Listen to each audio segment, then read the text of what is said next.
Hai semuanya, podcast ini saya hosting di Firstory. Kalau kalian belum pernah dengar Firstory, ini adalah platform baru yang paling lengkap dan mudah untuk membuat, mendistribusi, dan mengelola podcast kamu. Nah, jadi Firstory itu bisa kamu gunakan 100% gratis. Kamu bisa mengupload episode terjadwal dan mendistribusikan podcast kamu di semua platform podcast di Indonesia. Firstory juga menyediakan customer service yang berisikan podcaster berpengalaman. Kamu bisa share podcast kamu tanpa ribet dengan F-Link yang akan mencakup semua link platform kamu dan sosial medianya. Dengan Firstory Ads, kamu bisa mengakses monetisasi yang mudah dan beneran bisa kamu cairin tanpa biaya tambahan, gak pakai repot. Jadi tunggu apa lagi? Yuk maksimalkan podcast kamu dengan platform hosting dari Firstory. Daftar sekarang di firstory.me dan buat podcastmu jadi kenyataan.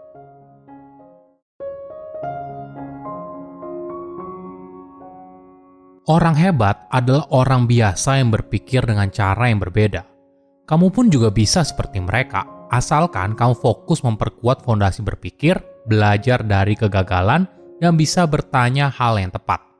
Halo semuanya, nama saya Michael, selamat datang di channel saya, Sikutu Buku. Kali ini saya akan bahas buku The 5 Elements of Effective Thinking karya Edward P. Berger dan Michael Starbird. Buku ini membahas cara membuat keputusan yang lebih baik dengan latihan berpikir efektif. Tidak peduli apakah kamu seorang pelajar, pekerja kantoran, atau bahkan wirausaha, kamu perlu menguasai prinsip pola pikir dasar. Kenapa?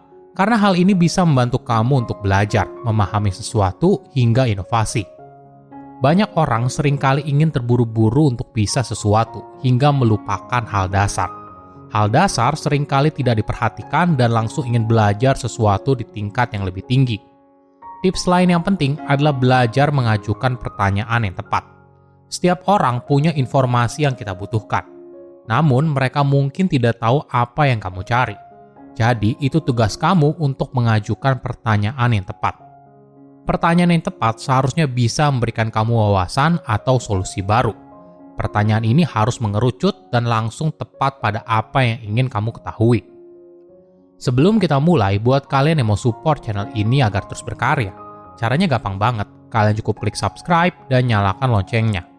Dukungan kalian membantu banget supaya kita bisa rutin posting dan bersama-sama belajar di channel ini. Saya merangkumnya menjadi 3 hal penting dari buku ini.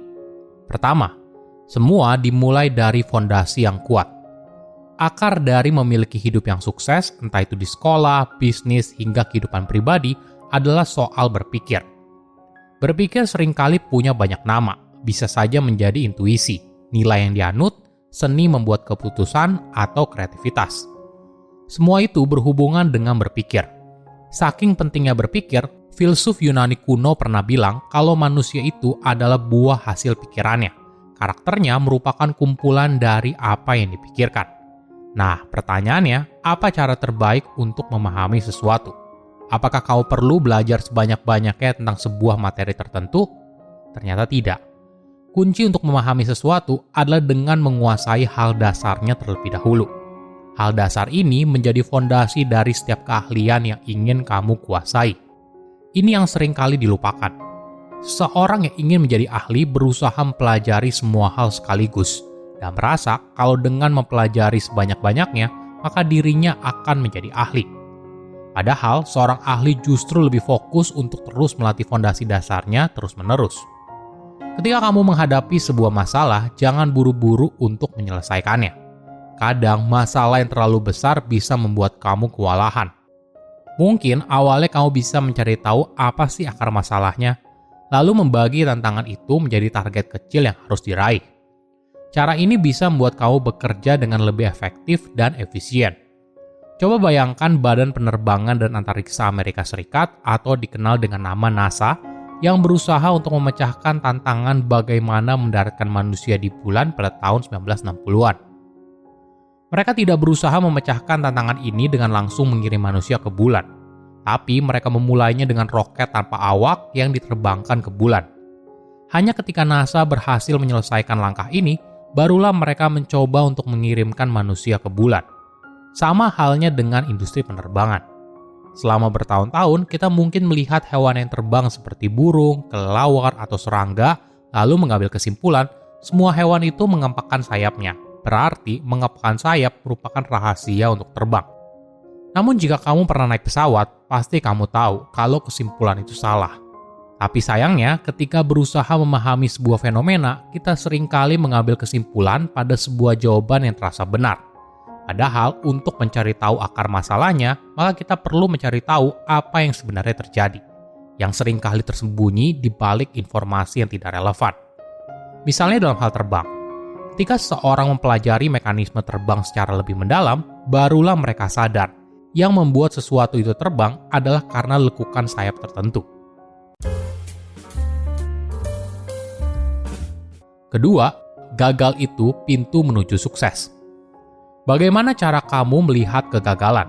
Apakah ada sesuatu yang kamu tutupi karena dianggap sebagai aib? Atau kamu malah meluangkan waktu untuk memberikan jeda dan melakukan refleksi diri? Manusia tidak sempurna. Ada kalanya kita melakukan kesalahan.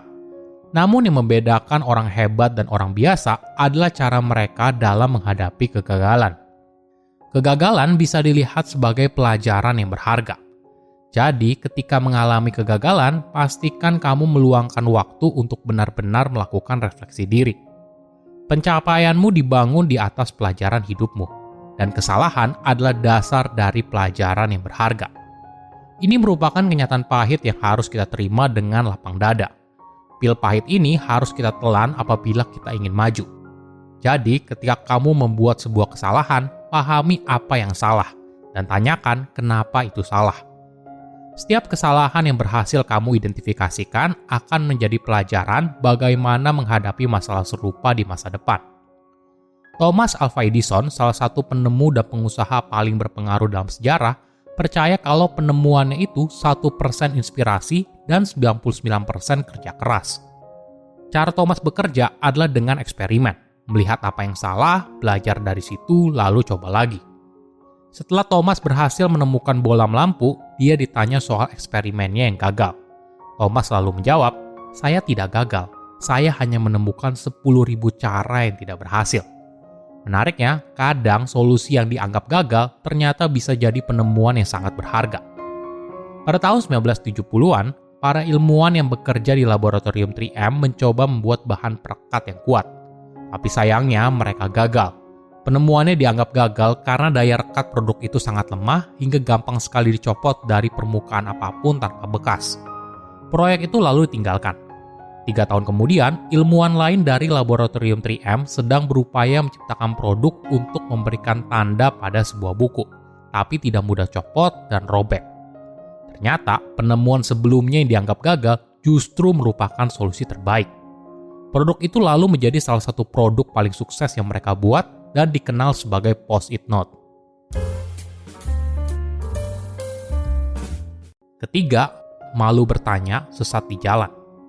Anak-anak seringkali banyak bertanya, tapi sayangnya ketika anak kecil bertanya kepada orang dewasa, kita seringkali kesal atau malas menjawab. Tentu saja ini respon yang kurang tepat.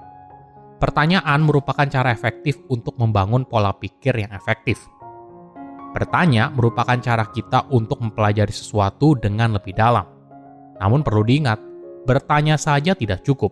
Kita perlu bertanya hal yang tepat. Ada sebuah analogi yang menarik. 2 orang pria sedang berjalan di hutan, lalu tiba-tiba saja muncul seekor beruang yang sedang marah. Beruang itu lalu mengejar mereka, dan 2 pria itu pun lari dengan cepat.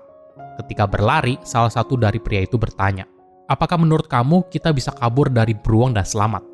Pria yang lain lalu berkata, "Kalau saya tidak perlu kabur dari beruang. Namun pertanyaan yang lebih tepat, apakah saya bisa lari lebih cepat dari kamu atau tidak?" Bertanya hal yang tepat merupakan sebuah keahlian yang berharga. Setiap orang punya informasi yang kita butuhkan. Namun mereka mungkin tidak tahu apa yang kamu cari. Jadi itu tugas kamu untuk mengajukan pertanyaan yang tepat. Pertanyaan yang tepat seharusnya bisa memberikan kamu wawasan atau solusi baru. Pertanyaan ini harus mengerucut dan langsung tepat pada apa yang ingin kamu ketahui. Misalnya begini, langkah apa yang dapat saya ambil untuk meningkatkan produktivitas dan keterampilan manajemen waktu? Pertanyaan ini spesifik, dapat ditindaklanjuti dan berfokus pada pengembangan pribadi. Kamu bisa mengharapkan jawaban yang berisi strategi praktis untuk meningkatkan produktivitas dan meningkatkan manajemen waktu. yang dapat diterapkan dalam berbagai aspek kehidupan sehari-hari, seperti pekerjaan, studi, atau proyek pribadi. Silakan komen di kolom komentar pelajaran apa yang kalian dapat ketika baca buku ini. Selain itu, komen juga buku apa lagi yang saya review di video berikutnya. Saya undur diri, jangan lupa subscribe channel YouTube Sikutu Buku. Bye-bye.